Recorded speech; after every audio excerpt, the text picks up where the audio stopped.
안녕하십니까. 행복한 안식일입니다. 오늘 여러분들과 창세기 3장을 가지고 말씀을 나눌까 합니다. 다 같이 기도드리고 시작하겠습니다. 하늘에 계신 아버지, 오늘 말씀을 통해서 우리가 격려를 받고 또 새로운 일주일을 살아가는데 힘을 얻을 수 있도록 도와주세요. 예수님의 이름으로 기도드렸습니다. 아멘. 누구나 상관없이 우리 모두 삶의 변화들을 경험합니다. 새로운 곳으로 이사를 가든지 새로운 직업을 얻든지 또 새로운 학교로 전학을 가든지 모두 변화를 갖게 됩니다. 하지만 변화도 변화의 나름이죠. 어떤 변화들은 다른 대다수의 변화의 경험보다 더 힘들 수도 있죠. 저는 역사를 되게 좋아합니다.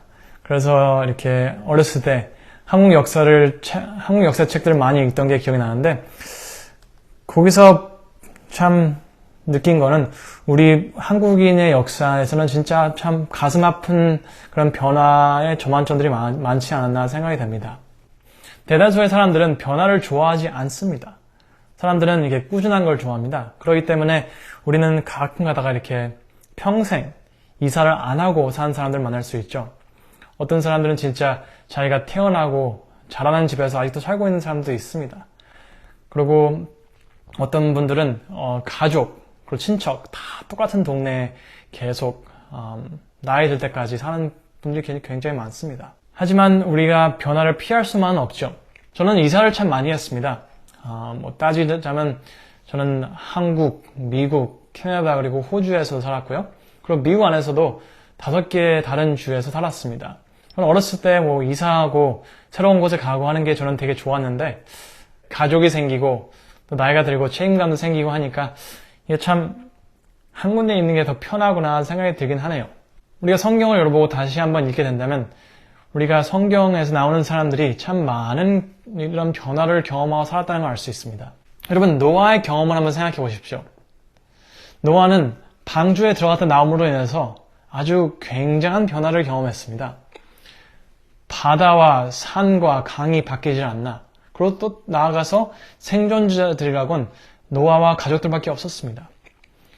그리고 또 우리가 성경을 좀 더 읽어본다면 요셉의 이야기가 있죠. 아주 부유한 집안에 제일 사랑받는 아들도 살다가 갑자기 하루아침에 노예가 되고 그리고 갑자기 죄수가 되고 나중 가서는 총리가 됩니다. 좋게 끝은 맺지만 참 힘든 변화의 경험들을 하고 살아간 사람입니다. 그리고 다니엘 생각해 보시면 다니엘도 유대의 왕족에서 바벨론의 포로로 잡혀가고 그리고 내시가 되고 나중 가서는 바벨론에서 가장 강력한 지도자가 되지만 갑자기 하루아침에 그는 이 사자굴에 들어가야 됩니다. 참 힘든 변화를 경험한 사람들의 이야기가 많이 나오는 게 이 성경입니다.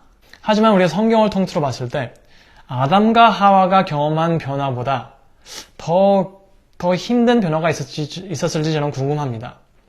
왜냐하면 아담과 하와는 그 누구도 경험해보지 못한 낙원을 경험했습니다. 그들은 에덴 동산에서 살다가 이 죄된 세상으로 나오는 그런 큰 변화를 경험했습니다. 여러분, 이 변화는 그 누구도 이해할 수가 없습니다. 아무리 말을 잘하고 똑똑한 아담이라도 그거를 정확하게 이렇게 전달한다는 것은 불가능한 것입니다. 왜냐하면 우리는 우리의 경험 밖에 있는 것은 이해하지 못합니다. 왜냐하면 우리 모두 이 죄된 세상에 일평생을 살아가는 사람들입니다.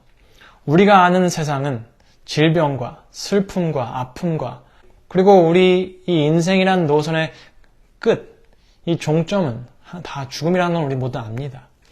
하지만 아담과 하와는 죽음이 뭔지 모르는 그런 아름다운 경험을 하다가 하루아침에 이 낙원 밖으로 이게 나오게 됩니다. 저는 그 경험을 가지고 여러분들과 이 말씀을 나눌까 합니다. 우리가 창세기 3장을 읽지만 우리는 그 창세기 3장에서 어떻게 그들이 타락하고 어떻게 잘못했는지는 우리가 보지 않고 14절부터 하나님께서 그 죄 짓고 잘못한 아담과 하와에게 어떤 말씀을 해주시냐에 위주로 성경을 말씀을 볼까 합니다. 우리는 14절부터 읽겠습니다.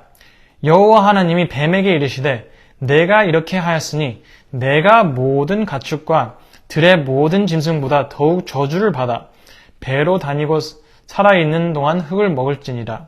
여러분, 여기서 굉장히 중요한 것은 하나님께서는 이 상황의 모든 책임을 사단과 뱀에게 따지신다는 것입니다. 그리고 나아가서 15절에 내가 너로 여자와 원수가 되게 하고 내 후손도 여자의 후손과 원수가 되게 하리니 여자의 후손은 내 머리를 상하게 할 것이요 너는 그의 발꿈치를 상하게 할 것이니라 하시고, 이제까지는 하나님의 그 피조물 중에서 가장 아름답고 지혜로웠던 이 뱀을 땅에 먼지 속에서 기어다니며 살게 하십니다.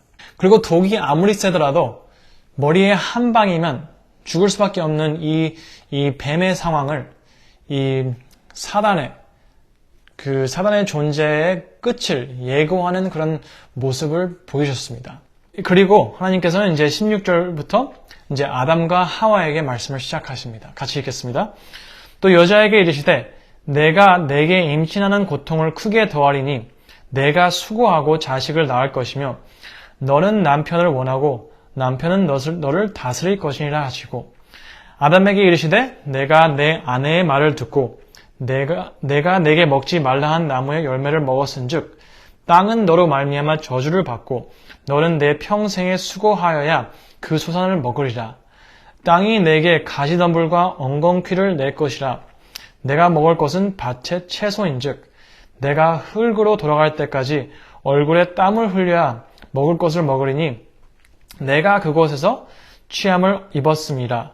너는 흙이니 흙으로 돌아갈 것이니라 하시니라. 많은 사람들이 성경을 가르치거나 설교를 할 때 자기 생각과 자기 주장을 이렇게 얘기하고 싶어 하기 때문에 이때 이 말씀을 들은 이 사람들에게는 이 말씀이 무슨 뜻이었는지를 이렇게 덮어버릴 때가 많다는 걸 저는 봤습니다. 하지만 우리가 성경을 읽을 때 우리가 이 사람들, 그때 처음 들었던 그 사람들의 이 삶에, 이 상황에 어떻게 말씀이 적용되었는지를 우리가 똑바로 알아야지 우리 삶에 제대로 된 그런 교훈을 적용할 수 있다고 저는 생각을 합니다. 그렇다면 16절에서부터 19절까지 이 말씀이 아담과 하와에게는 어떤 뜻이었을까요? 그들에게는 어떻게 들렸고 어떤 중요성이 있었을까요?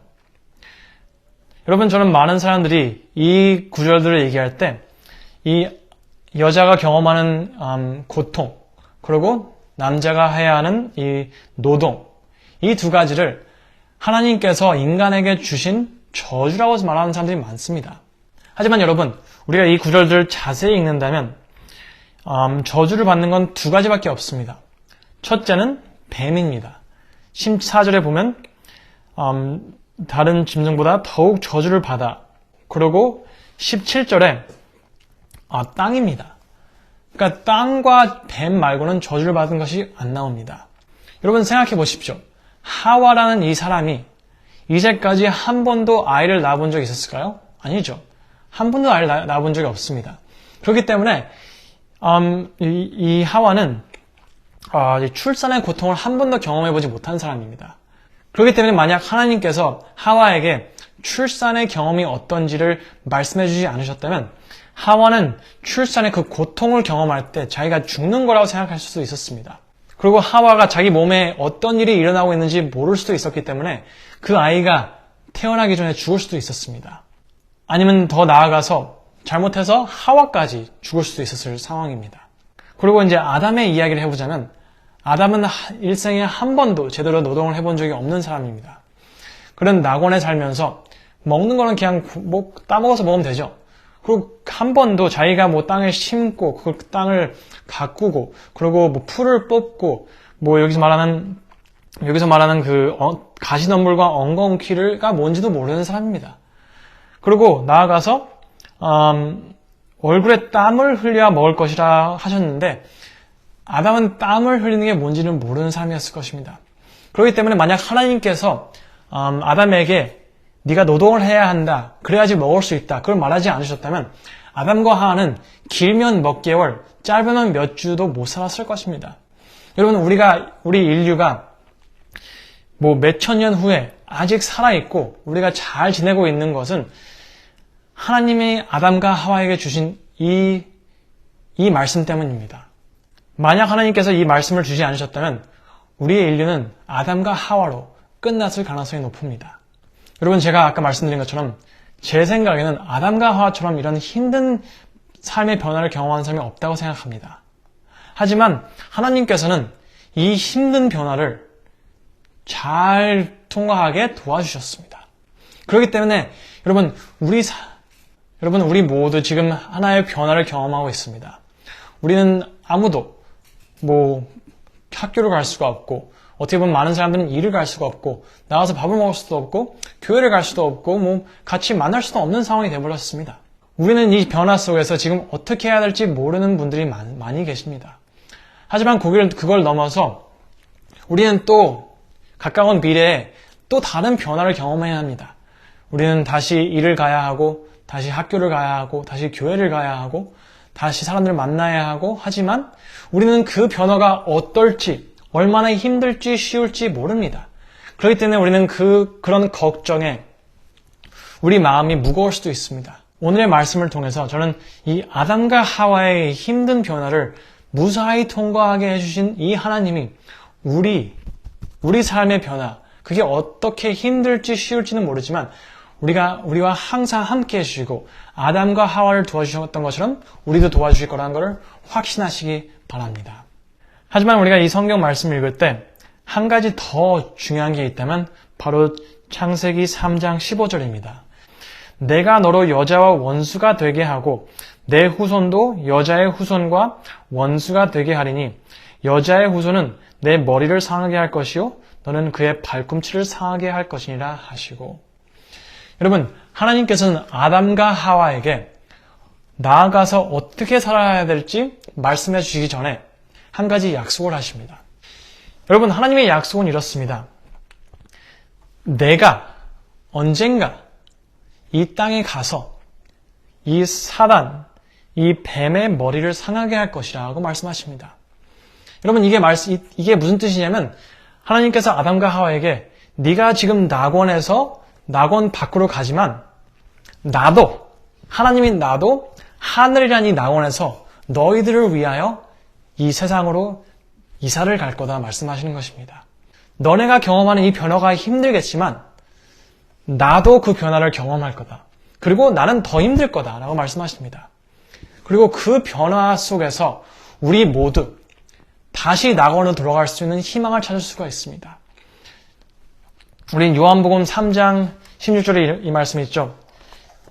요한복음 3장 16절입니다. 요한복음 3장 16절. 많이 아시겠지만 저는 한국말로 잘 몰라서 같이 한번 읽어보겠습니다.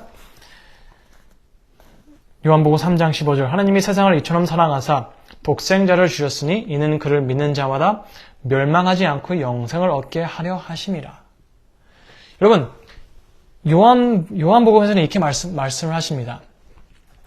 하나님께서 아들을 보내셨습니다. 이 땅으로. 그 변화를 경험하셨어요. 그 이사를 하셨어요.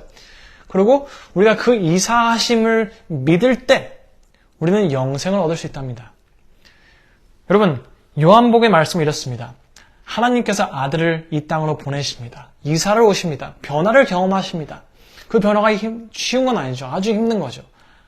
하지만 우리는 이 변화 속에서 이 변화를 우리가 믿고 이 이사 오시는 이 경험을 우리가 믿을 때 영생을 얻을 수 있다고 성경은 말합니다. 하지만 영생이 무엇일까요? 우리는 요한복음 17장 3절에 그 답을 찾을 수 있습니다. 영생은 곧 유일하신 참 하나님과 그가 보내신 자 예수 그리스도를 아는 것이니라. 여러분, 우리가 영생을 얻는 것은 우리가 하늘나라에 가서 시작하는 것이 아니고 지금 이 순간에 우리가 예수님을 성경 말씀을 통해서 알아갈 때 영생을 경험하기 시작한다는 것입니다. 여러분, 우리 모두 낙원으로 다시 이사를 가야 합니다. 그 변화를 경험해야 합니다. 죄된 세상에서 낙원으로, 완벽한 곳으로, 죄가 없는 곳으로 다시 이사를 가야 합니다. 하지만 우리는 우리 힘으로는 그 이사를 할 수가 없습니다. 여러분, 제가 목사로서의 한 가지 바람이 있다면 여러분들이 말씀을 통해서 예수님을 알아가는 것입니다. 우리가 예수님을 알아갈 때 영생을 경험하고 우리가 경험하는 그 영생이 우리가 다시 한번 이 죄된 세상에서 낙원으로 돌아갈 수 있다는 확신을 우리 마음속에 갖게 해주는 것입니다. 여러분, 요즘에 이 자가격리 때문에 시간이 많이 생기셨을 거라 저는 생각합니다. 여러분, 이 시간에 다른 것도 많이 하시겠지만 우리가 이 시간을 예수님과 함께, 하나님과 함께 말씀을 통해서, 기도를 통해서 더 하나님 더 알아가고 하나님을 더 사랑하고, 그리고 또 우리가 다시 만났을 때 하나님의 사랑으로 다시 우리가 서로를 사랑할 수 있는 그런 날이 오기를 저는 바랄 뿐입니다. 여러분, 지금 경험하고 계시는 이 변화들이 쉽지만은 않을 거라 저는 확신합니다. 하지만 오늘 말씀처럼 아담과 하와의 그런 힘든 변화를 함께 해주신 그 하나님이 우리와도 함께 해주실 거라는 확신을 가지시길 바랍니다. 저는 오늘 말씀을 마치면서 시편 23편을 함께 읽어볼까 합니다. 여호와는 나의 목자시니 내게 부족함이 없으리로다. 그가 나를 푸른 풀밭에 누이시며 쉴 만한 물가로 인도하시는도다. 내 영혼을 소생시키시고 자기 이름을 위하여 의의 길로 인도하시는도다. 내가 사망의 음침한 골짜기로 다닐지라도 해를 두려워하지 않을 것은 주께서 나와 함께 하심이라. 주의 지팡이와 막대기가 나를 안위하시나이다. 주께서 내 원수의 목전에서 내게 상을 차려주시고 기름을 내 머리에 부으셨으니 내 잔이 넘치나이다. 내 평생의 선하심과 인자하심이 반드시 나를 따르리니 내가 여호와의 집에 영원히 살리로다. 여러분, 우리가 살면서 사망의 음침한 골짜기를 피할 수만은 없습니다.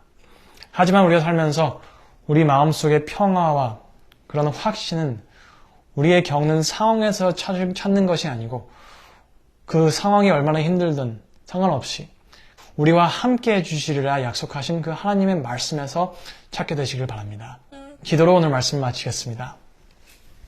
하늘에 계신 아버지, 오늘 말씀 감사합니다. 우리가 오늘 말씀에서 들은 것처럼 아담과 하와의 그 힘든 변화, 낙원에서 이 죄된 세상으로 오는 이사를 할 때 도와주신 것처럼 우리도 함께 해주실 거라 믿고 이 새 한 주일도 하나님의 말씀을 통해서 새로운 힘과 마음의 평화를 가지고 힘차게 나아갈 수 있도록 도와주세요. 예수님의 이름으로 기도드렸습니다. 아멘.